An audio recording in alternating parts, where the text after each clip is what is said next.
বাংলাদেশের তামাম ছাত্র সমন্বয়ক সহ যারা আন্দোলনকারীরা তারা রীতিমতো এখন কাঁপছে।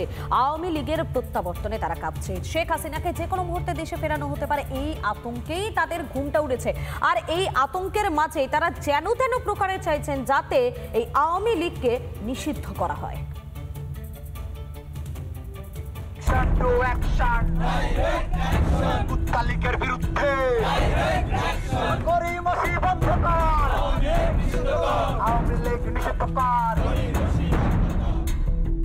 ইউনূসের সময় ফুরিয়ে এসেছে।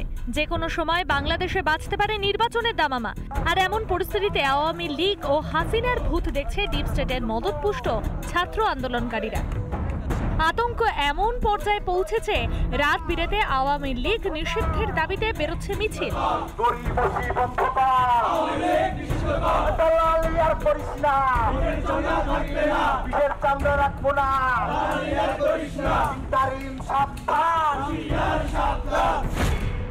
বাইডেন সরকারের পতনে কোমর ভেঙেছে যুক্তরাষ্ট্রের। স্বাভাবিকভাবে বাংলাদেশের তথাকথিত গণ আন্দোলনকারীদেরও সেই জোর আর নেই। এদিকে যত দিন যাচ্ছে বাংলাদেশে ক্রমশ শক্তিশালী হচ্ছে আওয়ামী লীগ। এই পরিস্থিতিতে আন্তর্জাতিক সমর্থন নিয়ে হাসিনা বাংলাদেশ ফিরলে কি হবে? নির্বাচনে আওয়ামী লীগ অপ্রত্যাশিত ফল করলেই বা কি হবে? ভয় এখন থেকেই কাঁপতে শুরু করেছে হাসিনা বিরোধী আন্দোলনের শরিকরা। তাই যেভাবেই হোক নির্বাচনের আগে আওয়ামী লীগকে নিষিদ্ধ করতেই হবে। ইউনূস অবশ্য সেই ধক অনেকদিন আগেই হারিয়েছে, কিন্তু তথাকথিত ছাত্র আন্দোলনকারী ও সমন্বয়করা নাছোড়বান্দা।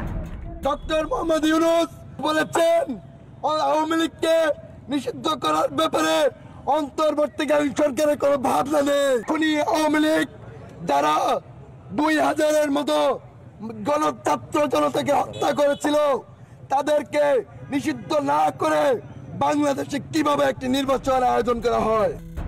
যতদিন যাচ্ছে শেখ হাসিনার বাংলাদেশে ফেরার পরিস্থিতি ততই অনুকূল হচ্ছে বলে মত বিশেষজ্ঞদেরও। বাংলাদেশের যা পরিস্থিতি যেদিকে টার্ন নিচ্ছে, আমার মনে হয় বাংলাদেশের প্রধানমন্ত্রী শেখ হাসিনা বাজাদের প্রত্যাবর্তনের জন্য মোটামুটি সবকিছু খুব সুষ্ঠুভাবে পজিটিভ দিকেই যাচ্ছে। বাংলাদেশের হাওয়া ঘুরতে শুরু করেছে অনেক আগে থেকেই। বঙ্গবন্ধুর বাড়ি ভেঙে, প্রতিকৃতি ভেঙেও আওয়ামী লীগকে নিশ্চিহ্ন করতে পারেনি হাসিনা বিরোধীরা। তাই হাসিনা ফিরে এলে নিজেদের পরিণতির কথা ভেবে ভয় পাচ্ছে সার্জিস নাহিদরা। রিপাবলিক বাংলা। প্রায় 4 মাস ধরে বিচারাধীন অবস্থায় জেলবন্দি রয়েছেন চিন্ময় কৃষ্ণপ্রভু। শারীরিক অবস্থার অবনতি, খাদ্য পানীয় ছাড়া গ্রহণ ছেড়েছেন তিনি, এমনটাই জানা যাচ্ছে। ক্রমশ শারীরিক অবস্থার অবনতি হলেও চিকিৎসা ব্যবস্থা করছে না ইউনূস সরকার। এবং 15 দিনে জেল মুক্তি না হলে প্রাণহানির আশঙ্কা পদ্মাপাড়ে হিন্দু জাগরণের পথিকৃতে।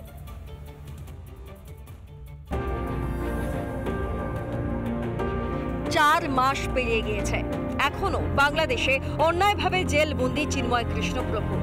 শুনানি নেই, সওয়াল জবাব নেই, শুধু বাংলাদেশের নিপীড়িত সনাতনীদের হয়ে কথা বলার জন্য নির্মমভাবে তাকে গোড়াদের ওপারে রেখেছে ইউনূস প্রশাসন।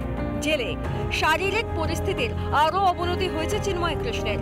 তার মধ্যেও প্রতিবাদের রাস্তা থেকে টলানো যায়নি হিন্দু সন্ন্যাসীকে। অন্য জল ত্যাগ করেছেন চিন্ময় কৃষ্ণপ্রভু। হার্ট ও লিভার ঠিক মতো কাজ করছে না, যদিও তাঁর স্বাস্থ্য নিয়ে নির্বিকার জেল কর্তৃপক্ষ। রক্তচাপ ও শর্করা নিয়ন্ত্রণে প্রয়োজনীয় চিকিৎসা দেওয়া হচ্ছে না। এই পরিস্থিতিতে 15 দিনের মধ্যে জেল মুক্তি না ঘটলে জীবন সংশয় হতে পারে চিন্ময় কৃষ্ণের। কখনো আইনজীবী থাকে না, কখনো আইনজীবী থাকলে বিচার হয় না, আর কখনো সবকিছু থাকার পরেও জামিন হয় না। গত 2-3 দিন যাবৎ তিনি জল এবং অন্ন ত্যাগ করেছেন এবং তিনি বলেছেন যে তাকে যদি অতি দ্রুত রিলিজ করা না হয় তাহলে তিনি স্বেচ্ছায় মৃত্যুবরণ করবেন। সেটা যদি হয় তাহলে বাংলাদেশের 3 কোটি সনাতনীরা কিন্তু প্রতিবাদ গড়ে তুলবে। মিথ্যে মামলায় ফাঁসিয়ে জেলে বন্দি রাখা হয়েছে চিন্ময় কৃষ্ণপ্রভুকে। জীবন সংকটে জেনেও প্রয়োজনীয় চিকিৎসার ব্যবস্থা না করে চিন্ময় কৃষ্ণকে মেরে ফেলার চক্রান্ত করছে বর্বর ইউনূস সরকার। দুটি মানুষ অত্যন্ত বাধার মতন, তাদেরকে সরাতে পারলেই তারা মনে করে যে তারা ক্ষমতায় অনেক দিনই থাকতে পারবে। একজন তো দেশ থেকে বিতাড়িত শেখ হাসিনা, যিনি আরেকজন মানুষ চিন্ময় প্রভু। চিন্ময় প্রভুর প্রতি বর্বরতার প্রতিবাদে আওয়াজ উঠছে সর্বত্র। জানান আমরা সবাই চিন্ময় কৃষ্ণ প্রভুর অবিলম্বে মুক্তির দাবি জানাচ্ছি, তার সুস্থতা কামনা করছি এবং এই অপদার্থ সরাসরি হিন্দু বিরোধী ইউনূসের বিরুদ্ধে সর্বস্তরের হিন্দুদের একসাথে আওয়াজ তুলে প্রতিবাদ করবার জন্য আহ্বান জানাচ্ছি। বাংলাদেশের কণ্ঠেসা হচ্ছে ইউনূস ও তার সাঙ্গপাঙ্গরা। পদ্মা পারের সনাতনীদের জাগ্রত শক্তির আভাস মিলছে বাংলাদেশ জুড়ে। যে কোনো মুহূর্তে পুঞ্জীভূত ক্ষোভের বিস্ফোরণে তছনছ হয়ে যেতে পারে ইউনূসের সাম্রাজ্য। চিন্ময় কৃষ্ণের গায়ে একটা আঁচড় লাগলেও গেরুয়া সুনামিতে ভাসবে বাংলাদেশ। তার জন্য প্রস্তুত তো শয়তান ইউনূস? রিপাবলিক বাংলা। নানা ধরনের কন্টেন্ট দেখার জন্য লাইক করুন, শেয়ার করুন আমাদের ফেসবুক পেজ, সাবস্ক্রাইব করুন আমাদের ইউটিউব চ্যানেল। পাশাপাশি অন্যান্য ব্রেকিং নিউজের জন্য অবশ্যই চোখ রাখুন রিপাবলিক বাংলায়।